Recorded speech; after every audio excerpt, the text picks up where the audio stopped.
Question de malade, le podcast d'information, de solidarité et de témoignages de personnes qui traversent ou qui ont traversé un bouleversement dans leur vie, à travers la maladie ou un accident, en incluant bien sûr les aidants, les associations et les professionnels de santé.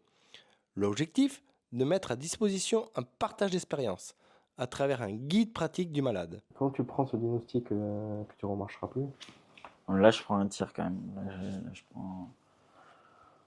Là, je prends le ciel un peu sur la tête à ce moment-là.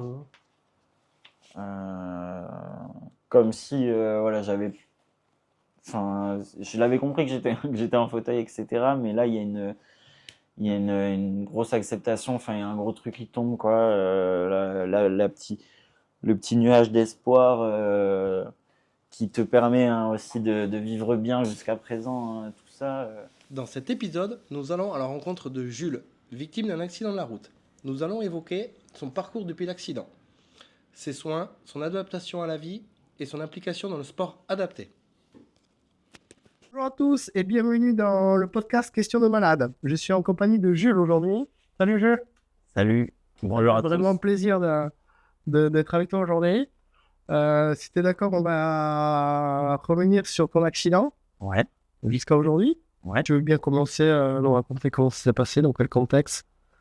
Ouais, du coup, mon accident en T-Max, il y a 2 ans et demi, j'ai pas de souvenir donc du coup de l'accident. La seule chose que je sais, c'est que je suis sorti de la route tout seul et voilà. Et puis je me suis réveillé du coup le lendemain à l'hôpital. Avant l'opération, je crois, ouais, j'ai eu un petit réveil avant l'opération. Et puis après. Donc t'as aucun souvenir? Non, de l'accident en lui-même, j'ai pas du tout de souvenir. Ok. Blackout complet, même sur ce qui s'est passé un peu avant, etc. Pourtant, enfin, j'ai eu un petit choc à la tête, etc. Un léger trauma, une petite fracture au niveau des cervicales, mais pas déplacée. Ok.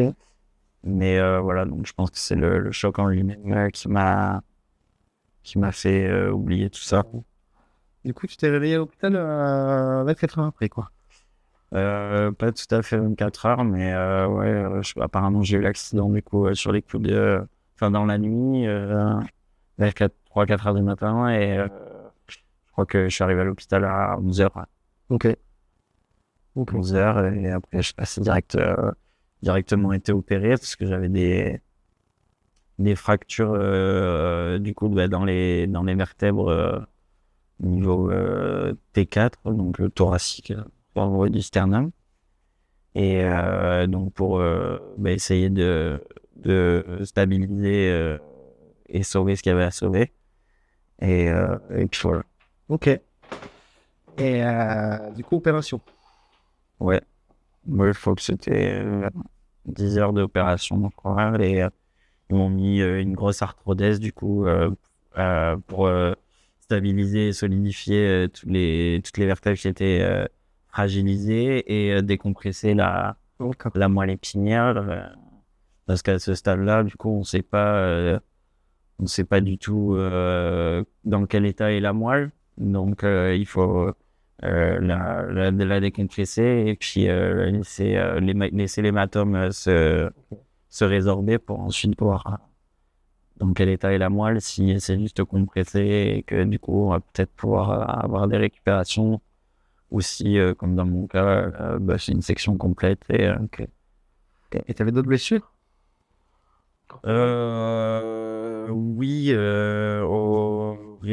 après l'accident j'avais 3 côtes cassées, des petites plaies au niveau du visage, etc. Et j'avais, je sais pas très bien le définir, mais en gros, entre les poumons et la plèvre, il y avait du liquide, etc., qui était coincé. Enfin, il y avait un épanchement, ou je sais plus exactement les termes. Et voilà. Ok. Du coup, tu t'es réveillé après l'opération? Oh, ouais, enfin, un petit peu avant et après. Ok. Avant, tu te En fait, je me suis réveillé, j'ai dit, tu sais, je me rappelle de dans un couloir, je vois ma mère, etc. Et puis, c'est là qu'on me dit que tu vas aller être opéré. Ok. Mais c'est très, très flou, quoi. Ok. Et quand tu t'es réveillé après l'opération, comment t'as abordé ça en fait? Est-ce que t'as eu un accident? Est-ce que tu l'avais compris de suite? Est-ce que petit à petit? Oui, non, ça, j'ai vite compris le truc, hein, de toute façon, au début, c'est assez particulier comme sensation de se rendre compte que ça bouge plus, etc. Mais bon, après, tout s'enchaîne un peu, donc enfin, t'es un peu obligé de... Enfin, moi, en tout cas, je me suis servi de tout ça, des gens qui venaient, du fait qu'il fallait avancer, les médecins, etc. Enfin, s'enclencher dans le processus de... déjà, au début, en fait, tu restes dans l'espoir d'avoir des récupérations, puisqu'à ce moment-là, Et quand tu t'es réveillé concrètement, pour que les gens ils comprennent, tu bougeais plus les jambes. non, Tu bougeais plus les jambes. Du coup, depuis là où j'avais la fracture, il n'y avait plus rien qui bougeait et plus aucune sensation. Aucune sensation. Ok. Donc ça au début, comme tu dis, tu l'as fait petit à petit, tu l'abordes. C'est pas trop chouette, c'est là. Oui, voilà, c'est ça. C'est les premières heures, etc. Tu captes un peu ce qui se passe et puis après. Pas une moment de panique ou. Non, pas vraiment de panique. J'ai des petits moments où t'accuses le coup. Tu t'en veux, tu cherches des explications sur est-ce que c'est moi qui ai fait une erreur, est-ce qu'on a fait que j'ai eu l'accident. Enfin voilà, au début, je cherchais beaucoup de réponses par rapport à ça, comme s'il fallait trouver un coupable un peu, mais Pour une raison. ouais voilà. Alors qu'au final, au moins, ça avance à pas grand chose au final, mais au début c'était plus tout ça, et puis en fait assez bizarrement moi je trouve que j'ai pas été si enfin pas autant impacté que j'aurais pu le penser avant, quand j'étais sur mes jambes. Quand tu réfléchis à si t'arrives à un truc un peu similaire, Ça les reviendra peut-être après. et ouais, non, c'était, comme je te l'ai dit, il y a tellement de choses, en fait, il y a tellement de choses qui changent et il y a tellement de choses à prendre en compte pour avancer un minimum que ouais, je pense que ça sert aussi, ça aide à faire passer le truc, enfin, à l'accepter, quoi. Ok. Du coup, après l'opération, qu'est-ce qui t'en dit concrètement? Donc, ce que j'ai expliqué là, le résultat de l'opération, donc ce qu'ils avaient fait, que j'avais quand même eu de la chance aussi parce que j'avais des fractures jusque T2, donc c'est 2 vertèbres cervicales, donc il y avait des risques que si la moelle était touchée à cet endroit-là, je puisse avoir les bras touchés également. Donc, voilà, ils m'expliquent tout ça, ils me disent que la lésion de la moelle est à tel niveau, que donc maintenant on ne peut pas savoir si je vais avoir des récupérations ou non, qu'il faut attendre et faire le maximum pour rentrer dans un processus de rééducation rapidement, pour se donner le maximum de chance. Pour faire que tu vas récupérer. Voilà, c'est que si et ce que tu vas récupérer. Ok. Donc, du coup, tu es resté combien de temps à l'hôpital? Je suis resté 2 semaines. Ça a été assez rapide. En plus, j'ai pas eu trop de complications. L'opération s'est bien passée. J'ai eu une bonne cicatrisation. J'ai eu une petite infection pulmonaire, mais ça, c'est assez courant, hein, quand t'es intubé, etc. Et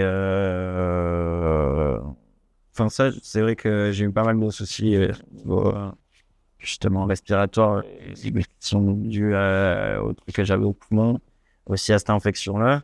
Et le fait d'avoir la lésion haute, en fait, j'ai plus du tout de tonus dans le thorax ou qui vient du ventre, etc., des abdos.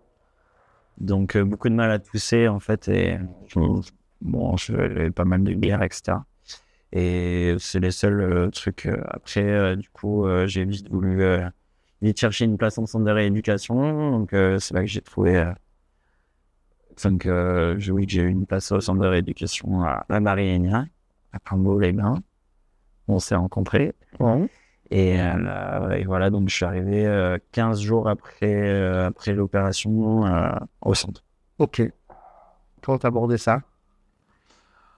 Le fait d'aller au centre de rééducation? Ouais, à ce moment-là, oui, ouais, j'étais content parce que, voilà, encore une fois, ouais, voilà, je me suis servi de tout ce qu'il y avait à faire, du défi en fait que c'est pour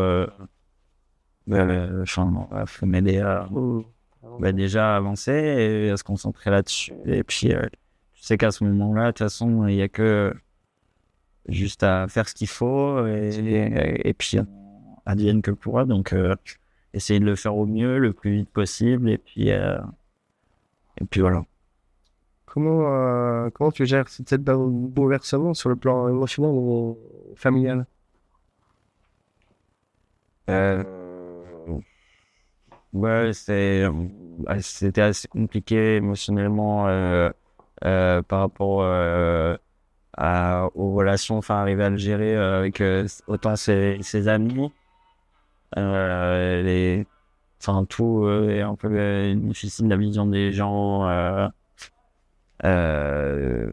Comment expliquer, enfin, ce que voient les gens, ce que veulent te dire, etc. Ce qu'ils veulent te dire, il y en a qui sont dans le jugement, tu vois, vouloir,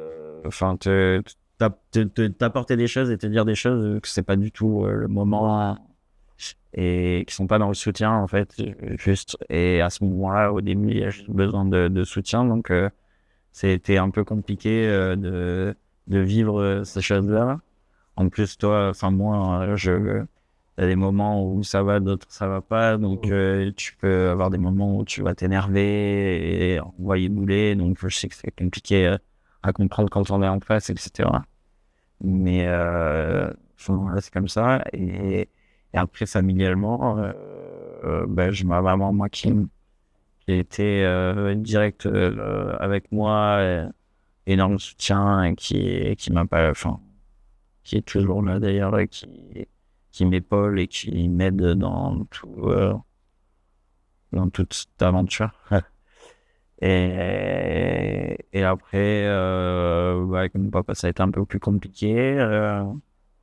Mais même principe que l'accident en lui-même, en fait, te sert il y a tellement d'autres choses à s'occuper que voilà, déjà d'avoir quelqu'un et quelques amis proches tu sais qui sont là et ma mère après c'est toi et toi-même avec ce truc surtout, donc Ok. Comment tu arrives quand tu es au centre de rééducation physiquement? Qu'est-ce que tu pouvais faire? Qu'est-ce que tu pouvais pas faire? quand j'arrive au centre de rééduc, c'est assez compliqué quand j'arrive au centre de rééduc, je me rappelle, parce que on est sur les fauteuils. Je crois que j'arrive au centre de rééduc, je suis même pas sur un fauteuil classique, je suis encore sur les fauteuils où t'as la petite tête là, où t'es même pas censé le pousser tout seul. Parce que c'était tôt déjà après l'accident, donc oui, j'avais jamais trop pensé, donc je me remets dedans. Ouais, mais même pas les fauteuils, tu sais, c'est ceux vraiment où c'est même pas les lourds là où c'est vraiment ceux au tout début, parce que au tout début, ah ouais, mais tu vois, je me rappelais même pas au tout début, je me faisais sortir du lit comme les personnes tétraplégiques, tu vois, avec un palan, ouais, une espèce de grue là. Donc voilà, niveau mobilité, voilà. Tu avais tout à réapprendre, quoi. Ouais, voilà, j'arrivais pas. Je me transférais pas au début, je me déplaçais pas, parce que donc je suis arrivé dans ce fauteuil là. Tu ne l'avais plus. Et Comment? Tu pouvais pas te laver. non, au début, il n'y a pas de. Que des toilettes au lit au début, parce que au tout début, en fait, rien que le fait de se mettre dans le fauteuil, en fait, c'est hyper douloureux au niveau du dos, etc. Enfin, les 15 premiers jours à l'hôpital, par exemple, voilà, c'était passer 1 heure au fauteuil, c'était déjà bien, quoi. Et donc, bah, du coup, ça a été petit à petit un peu plus au centre de rééducation. Je crois, au bout de 1 ou 2 jours, on m'a passé donc là sur les fauteuils de service, comme tu parles, donc qui sont hyper lourds et tout, mais comment tu peux manipuler tout seul. Donc ça a été la première étape, déjà se déplacer de la chambre, aller en rééducation tout seul, pouvoir aller dehors, passer les portes des bâtiments et être à l'air libre seul. C'était ça les premiers. La première autonomie, c'était ça, d'être Ouais. seul et pouvoir se déplacer. Voilà. Ok. C'est ça. Et du coup, comment ça se passe concrètement? Parce que là, tu dépends de beaucoup de gens, du coup. D'un coup. Ouais. On s'occupe de toi, on fait la douche. On te donne à manger. Pas vraiment, mais on te sert. Ouais. On t'aide à faire les transferts, tout ça. Donc, tu es indépendant du jour au lendemain. Ouais. Où tu le prends, ça? Ça a été un peu compliqué. Enfin, ça a été assez compliqué au début. Qu'est-ce que tu ressentais? De la colère, de la frustration, de la peur? Il y a tous les détails qu'on Pas de la- ne peut pas aborder, mais il y a aussi ta pudeur qui prend. Oui, bon, mais la pudeur, bon, j'avais la chance déjà j'ai la chance de pas être trop pudique, on va dire. Mais après, il y a des aspects, enfin, il n'y a pas être pudique, tu vois, sur être nu, etc. Et par exemple, dans tout l'aspect, comme tu dis, toilette ou ben, au début, tu vas pas aux toilettes, hein. Donc, tu vois, tu es obligé de faire l'évacuation des selles au lit, etc. Là, on rentre dans un autre niveau de pudeur, quoi. Et donc, ça, au début, c'est ce qui a été le plus dur. Tout cet aspect-là, de faire pipi, les selles, etc.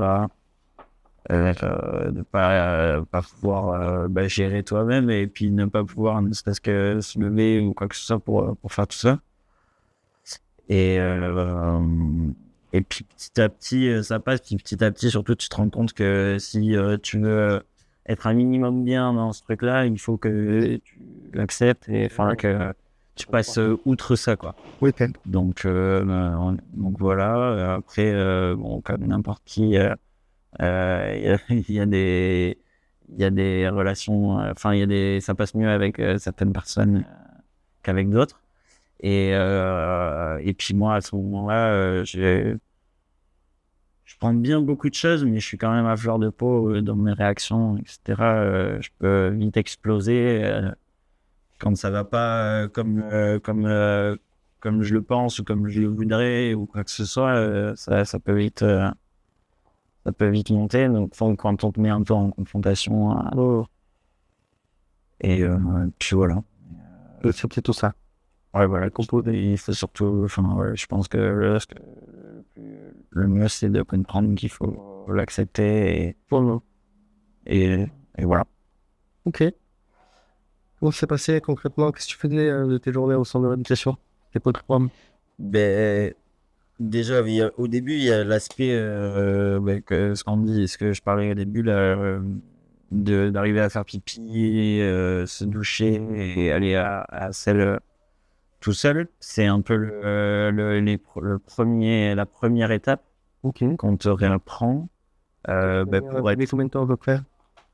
En vrai, j'ai pas vraiment de souvenirs, mais je pense que enfin, vraiment autonome, je sais pas, ça a pris du temps quand même, parce que au début, tu te transfères pas tout seul. Donc, mais ne serait-ce que déjà se sonder, etc., ça, je l'ai fait très rapidement, enfin, quasiment, je pense, la première semaine. Ok. Mais même principe, hein, tu comprends que il faut être alerte sur tout ça et comprendre vite comment ça se passe si tu veux retrouver de l'autonomie, Ok. que ce soit pour aller dehors ou ne serait-ce que faire les choses toi-même. Donc au début, voilà, j'ai voulu vite tout refaire moi-même au maximum et après niveau rééducation, donc j'avais ergothérapeute 1 heure le matin. Donc là, on fait des trucs assez ludiques, mais avec les doigts, enfin des jeux, etc. Mais tout en travaillant ce qui va être équilibre, etc. Enfin, après, c'est mon cas particulier quand on travaillait ça. Et après, j'avais 1 heure de kiné. Où là, il y avait un peu on essayait de faire un petit peu de renforcement musculaire, etc. comme on pouvait. Et le premier truc qu'on a appris, ça a été le transfert. Ok, ça tu l'apprends avec le kiné. Ouais. Donc ça c'est quand même des gestes techniques que tu apprends aussi avec le kiné. Avec le kiné et l'ergothérapeute. Ok. Tu travailles avec les deux. Avec l'ergothérapeute, tu travailles plus ce côté équilibre, etc. Et avec le kiné, ça va plus être le côté, l'aspect physique, etc. Ok. Et Il a pas aussi ouais, pas de suite. Ok. Pas de suite. Le sport, enfin le sport adapté, ça n'a pas été de suite. Parce que pareil, vu que c'est tôt, je crois que c'est par rapport à la cicatrisation et il faut attendre un certain temps avant de pouvoir retirer vraiment avec des vrais poids.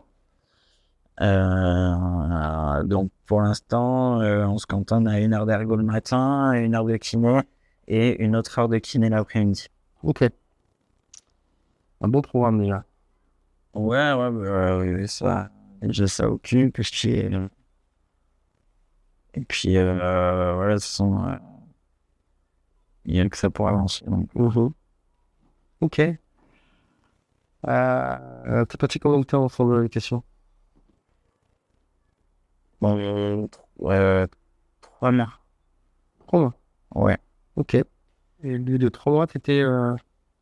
Ouais, au bout de 3 mois, j'ai pu sortir. Ça tu as vécu ce moment de centre de rééducation, puisque tu en tirais là. Les 3 mois au centre. Ouais. Sur la globalité, sur les rencontres que tu as pu faire, comment tu l'as vécu c'est là où c'est un peu là où tu renais. C'est un peu, je sais pas trop comment le définir, mais ça a une place particulière forcément dans ta vie et dans ce processus parce que c'est là où tu arrives et où t'entames le deuil un petit peu de la personne que tu étais avant sur tes jambes, etc. Et puis t'entames le processus de découverte de cette nouvelle vie et d'adaptation à cette nouvelle vie et tout ça. Et donc, déjà, forcément, tout ce que tu y fais est super important et nécessaire pour la suite. Et forcément que en tout cas pour ma part, je pense que c'est pour beaucoup comme ça, mais tous les gens que tu rencontres et avec qui tu lis un minimum d'amitié ou de relationnel, ça a une certaine place. Pareil, c'est important. Pour moi, c'est hyper important d'avoir parce qu'au final, toutes ces personnes-là, c'est ceux avec qui tu es le soir quand tu es tout seul, c'est ceux que tu croises quand tu es en rééducation, c'est ceux avec qui tu peux discuter des choses que tu fais là-bas et que tu vis et qu'ils le comprennent parce qu'ils sont dans le même environnement que toi. Et voilà. Et même si il y a certaines personnes avec qui j'ai gardé un contact proche et il y en a d'autres avec qui j'ai beaucoup moins. Sur le moment, t'as l'impression que c'est tes meilleurs amis et t'es super content de croiser ces gens-là, comme je dis, le soir ou le matin, ou la journée. Et puis ça met dans un premier schéma de sociabilisation, on va dire. C'est un premier départ sur rencontrer des gens dans cette nouvelle situation, avec ton handicap, dans un fauteuil. Au centre, du coup, Voilà, tu réapprends un petit peu. Bon, là, c'est bien parce qu'on est protégé un petit peu. On a tous un petit peu notre petite, enfin, comment dire, on a tous notre petit problème. Donc en soi, enfin, on est tous un peu à la même hauteur, si on peut dire. Mais au moins, j'ai rencontré les gens. ok. Quel était le bilan en gros, de la sortie du centre d'éducation sur justement ta récupération? Moi, du coup, en général, quand tu as un accident comme j'ai eu avec mince, je sais plus comment on dit. Enfin, un accident au niveau de la moelle épinière. On attend à peu près 2 mois, 2 mois et demi pour faire un IRM une fois que l'hématome est résorbé. Pour voir ce qu'il en est, dans quel état est la moelle. Ok. Et donc moi, du coup, au bout de 2 mois et demi, je passe IRM. Et donc là, on se rend compte que section complète de la moelle épinière. Donc, qu'il n'y aurait pas de récupération. Section complète sur 1,6 mm, même si aujourd'hui, j'arrive quand même à bouger l'orteil. Ok. Donc pas très compréhensible, mais voilà, je sais pas si bon, ça va pas plus loin, mais au final, je pensais vraiment qu'une section complète, logiquement, avec tout est coupé, ça devrait pas bouger, mais bon, bref, à ce moment-là, je m'aperçois que donc du coup, il y aura pas de récupération, donc du coup, là, c'est la course encore plus à l'autonomie le plus vite possible, vu que j'ai plus rien à gagner au centre quelque part. Je veux sortir, je veux rentrer chez moi. Quand tu prends ce diagnostic que tu ne remarcheras plus, Là, je prends un tir quand même. Là, je prends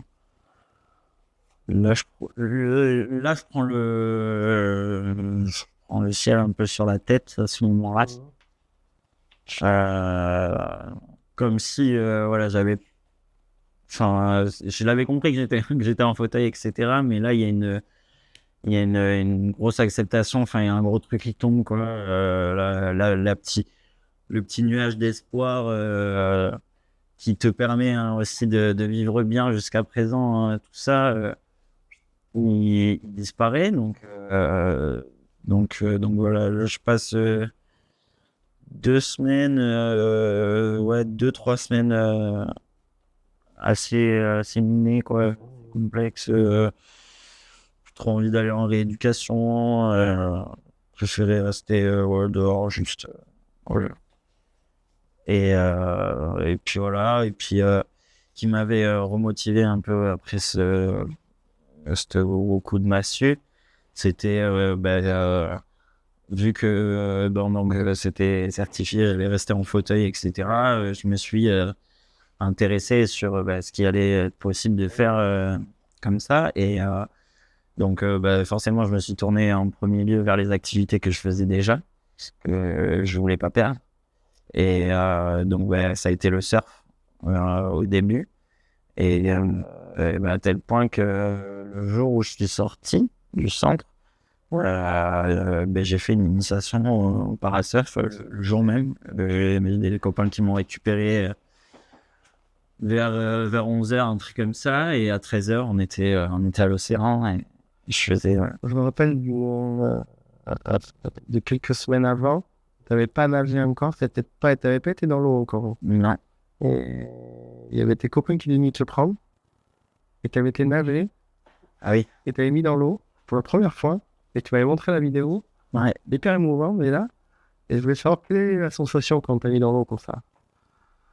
Ah la première fois c'était du kiff, pur kiff quoi. Pur kiff parce que moi j'avais énormément de spasticité, donc le corps qui se raidit quoi, et qui tremble, etc. Enfin qui est désagréable en fait à vivre. Ouais. Et donc du coup quand on m'a mis dans l'eau, ça s'est un peu tout s'est un peu dissipé, je sentais plus trop ça. Et puis, t'es plus dans le fauteuil déjà aussi. et tu te sens vachement libre, quoi. T'es plus dans le fauteuil, c'est dans l'eau, tout est fluide, il n'y a pas d'obstacle. Et puis, contrairement à ce que les gens debout peuvent penser, à se dire, ah, mais, c'est pas compliqué, etc. En fait, tu flottes encore mieux, presque. Et donc, du coup, enfin, au contraire, c'était très agréable. Et puis voilà, bah, de suite, essayer de nager, vu que c'était possible. Hein. Donc, ça a été non, plein de bonnes sensations. Hein. Ok. Donc, tu t'accroches à ça, au surf. Ouais, bah, du coup, oui, déjà, l'eau. Ça fait des motivations. L'eau après le surf et puis bah, d'aller nager, j'y suis retourné quelques fois bah, déjà pour me refamiliariser avec mon corps, les réactions qu'il peut avoir dans l'eau, enfin voilà, se habitué à tout ça, mais que tout a changé. Ouais. Et On verra plus tard que le surf a une place importante dans ta vie. ouais, bah, c'est... Et avant ça, on peut peut-être évoquer le retour à la maison après la prise en charge. Ouais. Qu'est-ce que ça implique un retour à domicile dans ta situation concrètement? Concrètement, ça a été un peu complexe parce que du coup, déplacement en fauteuil, donc du coup, la moindre marche ou le moindre obstacle, C'est tout un aménagement. voilà, c'est pas faisable tout seul sans adaptation. Ouais. Donc ça c'est compliqué. Et, la douche, pareil, il faut aller c'est sur un fauteuil spécial pour aller dans la douche. Donc le même principe, hein, il faut que tout soit d'aplomb, hein, etc. Qu'il n'y ait pas Il faut tout s'adapter. de marche. Et et aussi oui, au niveau du lit, ben moi j'ai dû garder un lit médicalisé. Hein, parce que du coup ma lésion haute. Enfin, j'arrive pas à me redresser seul, tout seul, etc. Donc, le lit médicalisé était nécessaire et toujours nécessaire. Donc, d'adapter. Donc, ben, moi, le retour était complexe vu que chez ma maman, c'est une vieille maison de campagne. Donc, il y a des petites marches partout. Donc ça a été compliqué au début. Donc du coup on a mis le lit médicalisé dans le salon. Sauf qu'il y avait une marche dans le salon, donc j'ai passé 2 semaines ou 3 semaines dans le salon à devoir du coup aller sur ma chaise de toilette dans le salon, faire des toilettes au lit ou quoi que ce soit parce que je pouvais pas accéder à la douche non plus parce qu'il y avait une marche, etc. Donc ça a été compliqué au début parce que en fait la sortie a été précipitée, donc on n'avait pas pu anticiper les travaux. Ok. Et donc voilà. Et au bout de Tu avais des peurs de sortir du centre de rééducation? non. D'être confronté un peu à Non, au contraire, j'avais envie. Ouais, en fait, moi, ça c'est au niveau de tous les aspects, ça s'est plus fait dans l'autre sens. J'ai toujours vu les trucs un peu plus faciles qu'ils n'étaient, et c'est en y étant confronté que je me rendais compte en fait que c'était. Donc non, j'étais jamais effrayé des choses ou quoi que ce soit. Mais par contre, oui, ça a été compliqué. Et voilà, donc on s'est dérouillé, on a mis une petite rampe dans le salon, donc comme ça pour se passer la marche. Et dans la salle d'eau, on a fait un schmilblick, pareil, avec un menuisier qui est venu, qui m'a fait une espèce de rampe avec un plateau, parce qu'il y avait une marche, mais il fallait tourner aussi, donc... tout adapté, quoi. Donc ouais, mais surtout dans ce qui est possible, et puis surtout dans le budget possible aussi. Et donc voilà, ça une fois fait, je pouvais sortir du salon et aller à la douche, mais voilà, une fois la sortie du salon possible et l'accès à la douche possible, et encore, c'est l'accès à la douche possible avec l'infirmière qui passait le matin et qui m'aidait à y monter, etc. Mon reste, enfin, je peux juste sortir sur la terrasse. Où il y a très peu, enfin, je peux pas rouler, je peux me dépasser, quoi que ce soit. Le reste, c'est du jardin, dans de l'herbe, de la terre. En plus, c'est mois d'octobre, je crois, où je sors. Donc voilà. Et je suis en pleine campagne, donc il y a rien autour, quoi. C'est une petite route devant la maison. Donc, tu sais quoi faire à la maison. Voilà, je suis bloqué à la maison. Ok. Et en discutant avec toi, avec Rémi, ou Mathias, et même on a discuté au centre, on s'aperçoit pas de ce que c'est en fait un niveau administratif, financier, de pouvoir sortir des centres de rééducation. Qu'est-ce que ça implique concrètement? Alors moi dans mon cas avec ma paraplégie, donc du coup ça impliquait déjà l'achat d'un fauteuil. Ouais. Donc l'achat du fauteuil, moi j'étais dans les entrées de gamme du coup parce que étant donné les circonstances de mon accident, donc qui est toujours en cours d'enquête vu que moi j'ai aucun souvenir qu'il y a pas de tiers, pas de témoins ni quoi que ce soit. J'avais aucune, enfin il y avait aucune assurance, enfin il y a aucun financement. Enfin, voilà, j'avais droit à rien, donc juste l'aide de la sécurité sociale et MDPH. Et donc du coup sur l'achat du fauteuil, la sécurité sociale a une base d'à peu près 600 € et la MDPH se calque sur la sécu, donc on arrive à peu près à 1200 € d'aide. Et là, ce fauteuil, par exemple, lui, il a coûté 4800 €. Ok. Donc du coup, moi, concrètement, c'était soit j'attendais en fait des aides en plus, enfin de faire d'autres dossiers pour avoir plus d'aide, ce que je ne savais pas à l'époque. Et je restais dans un fauteuil, donc du coup un char d'assaut compliqué, sachant que tu as déjà essayé le super fauteuil, que tu es déjà dans le centre depuis 2 mois, donc repasser sur un truc compliqué, c'est juste pas possible dans ta tête, tu as juste envie d'évoluer. Et donc du coup à ce moment-là, moi je savais pas que je pouvais obtenir plus de financement, donc du coup j'avais une moto que j'avais acheté pas longtemps avant l'accident, hein, que j'ai vendu, et ça m'a payé ce qui manquait pour compléter le fauteuil. Ok. Et Double peine. ouais. Donc Donc ça, on parle que du fauteuil, mais ça veut dire il y a le fauteuil aussi de la douche. ouais, ça, le fauteuil de la douche, c'est pareil, j'ai pris les entrées, enfin les premiers prix. Ça, la sécurité sociale me l'a financé. Ça coûtait 500 €. Et j'ai eu un financement de 500 € par la sécu pour le lit.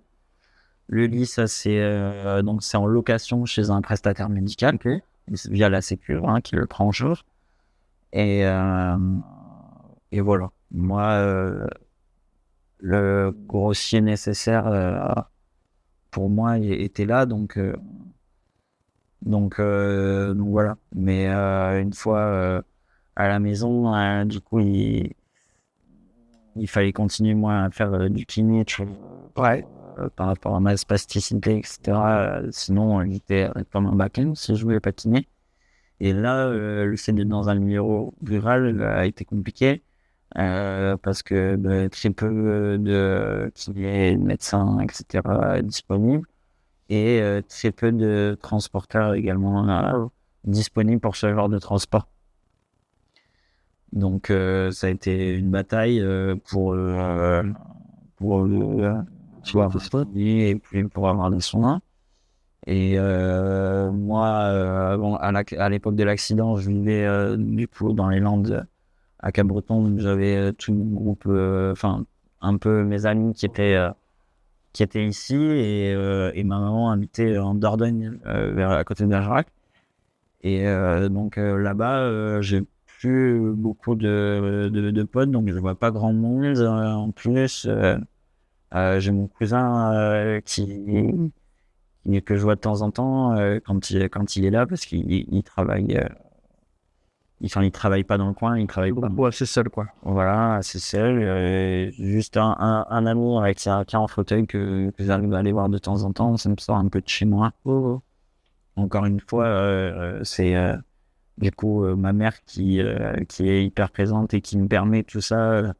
Elle se démène du coup pour m'amener partout où j'ai besoin et que ce soit chez le kiné au début quand il n'y avait pas de transporteur ou chez un copain pour sortir un peu de la maison. Et donc du coup l'envie de retourner sur la côte revient très vite. Et en plus parce qu'il y a beaucoup plus d'accessibilité, on va dire, pour se déplacer en fauteuil. Et puis au niveau médical, il y a beaucoup plus de spécialistes dans le coin, de médecins, de kinés, etc. Enfin, ici, j'ai pas eu du tout de mal à trouver d'infirmiers, de quoi que ce soit. Et puis aussi de me rapprocher déjà de l'océan pour pouvoir continuer le surf et puis me sentir bien, etc. Et puis aussi des quelques amis que j'avais à ce moment-là. Et donc là, j'ai appelé. Je suis pas passé par les démarches classiques, c'est-à-dire remplir un dossier, pour avoir un logement social, etc. Donc j'ai juste cherché un appart, tout simplement, et puis voilà, chercher un appart au rez-de-chaussée, de plain-pied en tout cas. C'est bien des ascenseurs partout maintenant, mais c'est vrai que c'est quand même plus simple au rez-de-chaussée. Et puis en soi, j'avais juste besoin d'une douche à l'italienne pour pouvoir rentrer avec mon fauteuil de douche. C'est-à-dire toutes les portes aujourd'hui, les fauteuils, ça fait 68-69 de large, donc les passer. Ouais, les portes sont bien plus larges, donc ça, il n'y avait pas de problème là-dessus. Et puis, je pense que je fuyais aussi un peu ce truc de adapter, machin. Au final, j'étais content de voir que c'était possible avec un appartement lambda, quoi. Ok. Donc, tu as trouvé une location. Donc voilà, j'ai trouvé une sous-location au début. Ok. J'ai trouvé une sous-location que pour 3 mois. Je partais un peu à l'aventure parce que si au bout de 3 mois, j'avais rien trouvé d'autre, soit c'était retour, retour à la maison, soit c'était retour à la maison. Mais bon, je me disais qu'au final, je voulais quand même y aller, comme moi je passerais 3 mois, ça me ferait du bien, etc. Et puis au final, au bout d'1 mois et demi, j'ai eu un gros coup de chance et puis je suis tombé sur l'appartement là où je suis actuellement. Une location à l'année, etc. Donc, et tout pareil, donc de plain-pied, rez-de-chaussée, machin. Et là, concrètement, donc maintenant, aujourd'hui, tu es dans ton appart. Quand tu es arrivé dans cet appartement, tu avais encore des soins, tu avais encore une infirmière, ou tu étais arrivé, tu étais au courant de... Oui. Quand j'arrive, même quand je reviens du coup dans la région, j'ai encore besoin. Je vois un infirmier tous les matins pour tous les matins ou tous les 2 jours, je crois, je sais plus. Tous les 2 jours, ouais. Tous les 2 jours, en fait, on fait une aide à aller à la douche et à m'habiller, etc. Et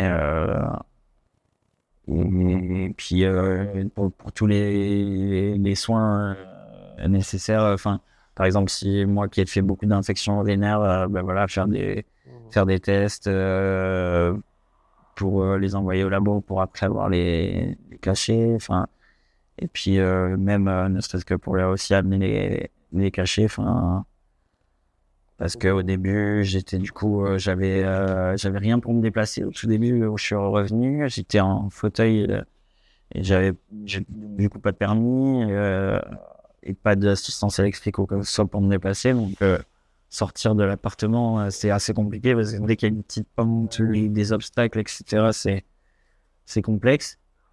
Donc, j'ai eu la chance. On m'a offert un fauteuil électrique pour que je puisse me déplacer. Et donc là, j'ai pu retourner chez le kiné, Être autonome. être un petit peu plus autonome sur mes déplacements, etc. Et après, oui, arrivé ici, toujours avec le fauteuil, mais plus proche du centre, etc. Et toujours un infirmier qui passait toujours tous les 2 jours. Ok. Je l'ai eu pendant longtemps. Ça fait seulement depuis là, je dirais juillet, donc ça fait quoi? Ouais, ça fait 5-6 mois. Ok. Ça fait 5-6 mois que là, je suis vraiment autonome dans l'habillage, dans la douche, dans tout. L'infirmier, voilà, je l'appelle et il passe que si vraiment j'ai un besoin particulier pour faire un petit check cutané ou quoi que ce soit pour surveiller qu'il n'y ait pas d'escarre. Ouais, c'est sûr. Comment tu me dis ça, d'être autonome là-dedans? De voir le parcours que tu as fait. Je le vis bien. J'imagine. Est-ce que je vis bien? Non, je suis content. Forcément, je suis content d'en être là. Après, je suis content du chemin que j'ai fait. Je suis content que ça soit allé vite. Mais je suis juste redevenu à un stade à peu près normal, tu vois. Donc, Ok. au final, au début, quand tu réacquiers toutes les choses, c'est un plaisir énorme, etc. Puis au final, comme tout le monde, quand tu te réhabitues aux choses, voilà, Et j'ai ton rapport à le handicap dans ton philo. c'est compliqué, hein. C'est compliqué. J'étais assez effrayé par tout ce qui, que ce soit les accidents. Ah ouais, t'avais quelque chose déjà. Ouais, ça me gênait. J'ai toujours eu déjà le fait d'avoir mon papa qui était motard, moi qui faisais de la moto. Et à ce moment-là, de m'avoir toujours eu un peu entendu parler d'accidents graves, de mort en bécane, etc. Toujours effrayé de tout ça. Et au final, oui, voilà. J'avais peur, pas du tout. Je pense comme un peu tout le monde, j'y avais déjà réfléchi et ouais, c'est pas du tout les idées que je me faisais de cette vie-là, quoi. Ok. En parallèle, tu continues le SOP depuis le début? Ouais. En 2014, non, en 2024, pardon. Ouais, Tu deviens champion de France en drone. Prône. Prône, pardon. Ouais. Je sais, c'est ceux qui volent, tu vois. Ouais, mais bientôt, on mettra une Et non, ouais, ça s'appelle du coup du prône. Ouais. Donc on reste à plat ventre, parce que ça veut dire aller manger. Et oui, donc du coup, moi j'ai repris ça de suite. Donc vu que l'autonomie au tout début était encore compliquée, etc., c'est retour à l'eau avec quelqu'un qui m'accompagnait. Ok. Donc, qui m'aidait à aller, qui me faisait traverser, qui me faisait passer la barre, à m'aider derrière les vagues, qui me poussait. Et donc, du coup, après, moi, je surfais seul sur la vague, mais tout le reste, j'étais quand même aidé et accompagné. Et donc, au début, c'était juste vouloir retourner à l'eau, etc. Et au final, j'ai découvert qu'il y avait une fédération, des compétitions, etc. J'ai rencontré les gens concernés Donc j'ai participé à un stage avec l'équipe de France. Donc enfin ça m'a direct boosté parce qu'au final c'est dans avec du recul maintenant je me rends compte que ce qui m'a donné envie c'était tout était fait pour que nous on puisse surfer dans ce cadre-là. Donc c'est ça qui était super et donc j'ai de suite voulu faire des compétitions, participer à tout ça, etc. Et ouais, ça m'a vraiment, ça a été le fil rouge un peu qui m'a motivé et puis qui me gratifiait. Enfin, là, j'étais fier de moi, quoi, d'être dans l'eau, d'arriver à prendre des vagues comme ça, et puis d'être à l'aise surtout dans cet environnement, d'être bien, etc. Et puis, c'est encore une façon de rencontrer encore plein de monde, d'échanger avec d'autres personnes qui sont dans des situations de handicap similaires ou différentes. Et puis voilà, comme je dis, il y a des gens qui sont là pour toi, pour te faire surfer, qui s'occupent de ça. Et ça, c'est agréable, quoi. Du coup, je sais tout le temps. Ouais, mais après, c'est Belle étape, ouais. Oui, mais c'est pas dans la catégorie finale où je devrais être. Certes. Mais oui, C'était un peu dur avec toi là quand même. C'est quand Non, même, mais c'était cool. En tout cas, c'est. On l'a appris, on se connaît très bien avec Jules. Et quand on a fréquenté, vous avez bien compris, on a fréquenté le centre de rééducation. Quand on était au centre de rééducation, moi j'étais quand même, avec Kevin aussi, on était quand même très très admiratif du fait que tu savais que tu allais devenir champion de France et depuis le départ. Et J'en avais envie, quoi. tu en avais envie, mais tu avais une détermination sur ça. Et le jour où tu es devenu champion de France, on a eu la photo et qu'on l'a su, bon, ça a été ça a eu quoi. Bravo. Ouais, Cette détermination parce que c'était très peu de temps après quand même de sortir. oui, mais je pense que je le minimise parce que je sais que c'est pas le but final en soi, au final. Donc, ça reste juste une petite étape, c'est pas le. Enfin, comme c'est. Enfin, je sais pas, je saurais pas te dire, mais. Il est modeste, il est content.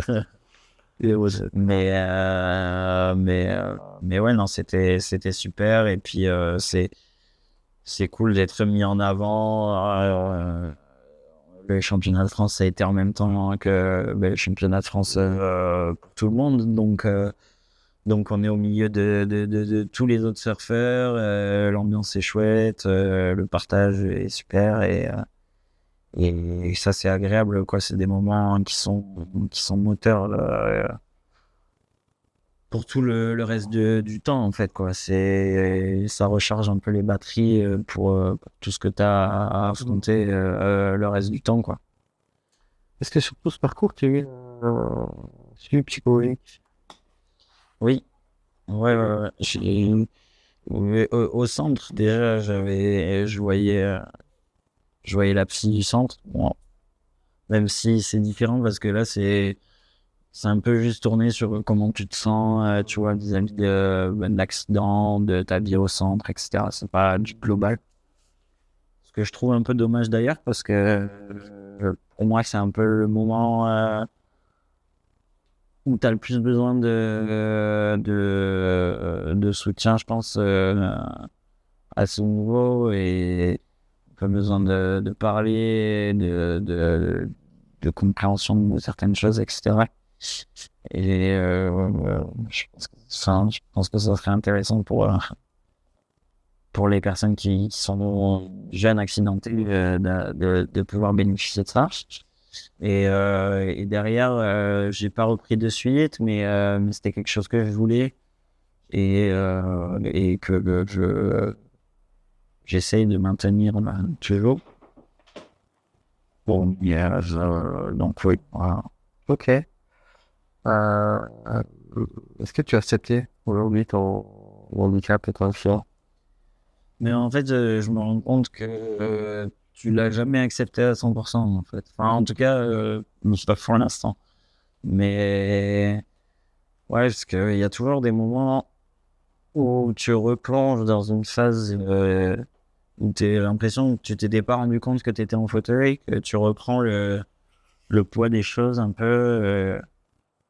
Et, euh, euh, et, et puis, en fait, vu que tu es en perpétuelle évolution, tu rencontreras toujours des choses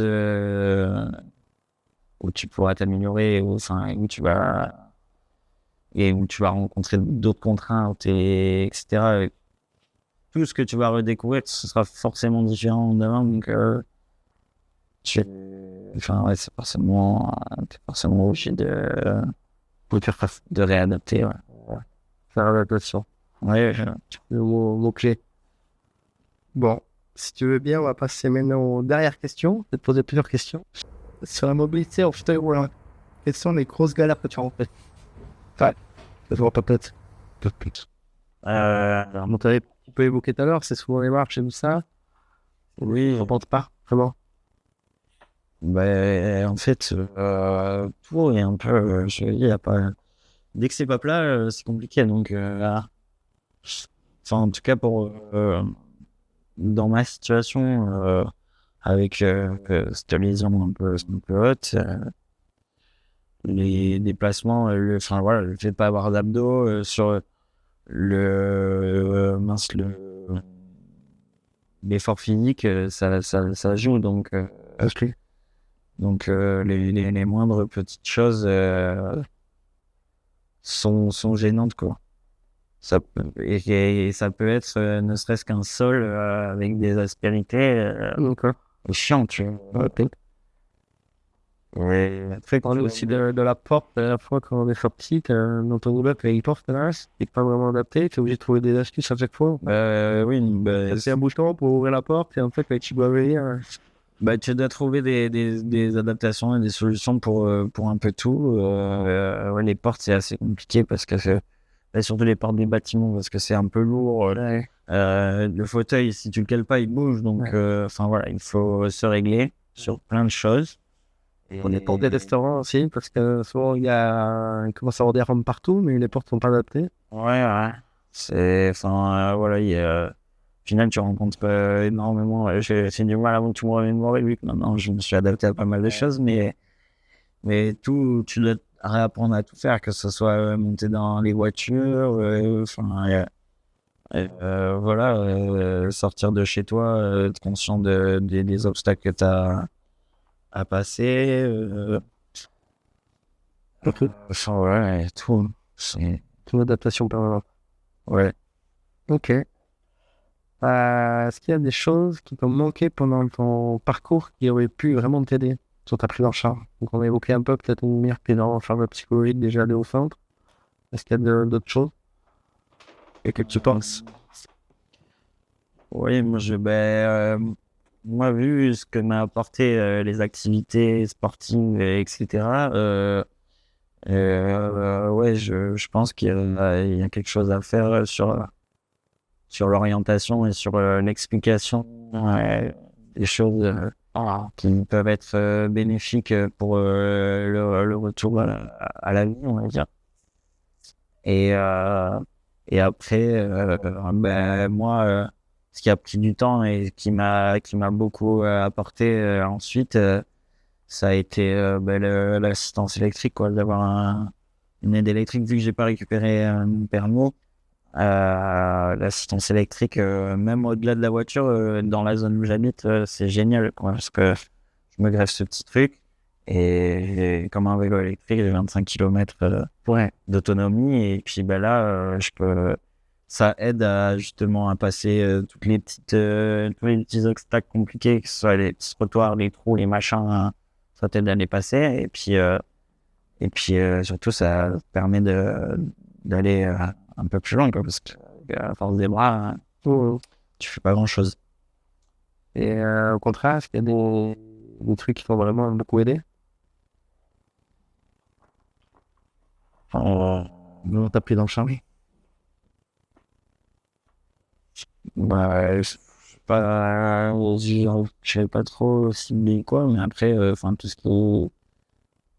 tout tout ce qu'on m'a apporté, oui, était nécessaire, quoi. Donc, je pense que ce qui est super important, c'est d'avoir des personnes qui sont là juste pour te soutenir et rien d'autre, quoi. Mhm. Et puis après, de se concentrer, enfin, moi, c'est voilà, de me concentrer sur toutes les choses qu'il fallait faire et les faire au plus vite pour regagner l'autonomie au plus vite, sortir du centre au plus vite et puis voilà, réarriver à faire un maximum de choses Un peu vite. vite, net. Mais bon, ouais, après, t'aperçois que tu peux pas tout faire non plus d'un coup et qui est. Enfin, de toute façon, ça se fait naturellement. Hein. Et puis, les aspects médicaux, ça traîne encore un peu. Ok. Voilà. Est-ce qu'il y a des choses qu'on ne s'aperçoit pas quand on est debout et qui peuvent agacer quand tu es en fauteuil par rapport à les autres? Est-ce que il y a des réflexions ou Ah. des situations ou des gestes ou Ouais, nous on peut pas s'apercevoir en fait. Moi, ce qui m'embête le plus, c'est d'être bas. En fait, c'est quand il y a beaucoup de monde, par exemple, les endroits, si tu vas au bar ou enfin, peu importe le genre de situation où tu peux être amené à avoir des dents serrées, quoi. Mhm. T'es bas, donc t'es à hauteur de cul, si je peux dire. Et puis, les gens regardent en face d'eux, tu vois, donc te voient pas forcément. Les déplacements sont compliqués. Et donc ça, c'est le plus que je prends, voilà, c'est ça. Et en plus, tu parles de réflexion. Heureusement, moi, j'ai pas tendance à prendre les choses mal. Et puis, si ça me va pas, je le fais comprendre. Mais là où j'ai pu rencontrer le plus de réflexions à la con hein, et mal pu me déplacer, ça a été en soirée, ouais, par des gens un peu éméchés ou quoi que ce soit qui pensent casser la distance en faisant une grosse blague lourdasse, mais qui en fait c'est complètement déplacé. Enfin, qui n'est pas du tout à notre place quand ce genre de choses. Mhm. Et voilà. Et sinon, ouais, non, c'est juste ça, là, le fait d'être bas, de toujours regarder les gens, enfin, de toujours être regardé de haut, et puis, du coup, cet aspect dans les regroupements, donc, du coup, pas mal de trucs qui sont quand même sympas, tu vois, là, plus le même plaisir, quoi, du coup. Ok. Qu'est-ce que tu répondrais à cette fameuse phrase je ne pourrais pas devenir handicapé? Ouais. Que si ça arrive, tu n'auras pas le choix, mais en tous les cas, personne ne peut pas l'être. Donc tout le monde peut avoir un accident et je pense que personne n'est en capacité de se rendre compte dans la manière dont il réagira tant que c'est pas arrivé, quoi. Et puis, si je peux dire quelque chose aux gens c'est bien de connaître, de savoir un petit peu ce qui est possible ou pas, parce que si demain ça vous arrive, on tombe pas dans le néant, en fait, on a déjà un peu quelques informations et sur ce qui va pouvoir arriver ou ce qui est possible encore de faire. Ok. Qu'est-ce que tu dirais à une personne qui vient d'avoir un accident, sauf qu'il est susceptible de traverser le même parcours que toi? Qu'est-ce que tu aimerais bien le transmettre?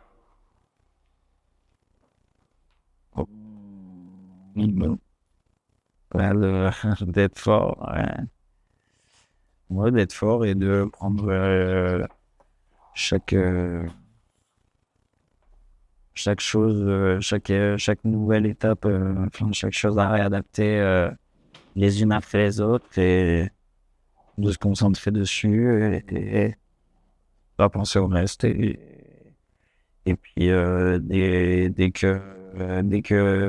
dès qu'il aura retrouvé la mobilité nécessaire de se tourner vers des activités sportives ou autres, d'essayer de refaire ce qu'il aime s'il en a envie.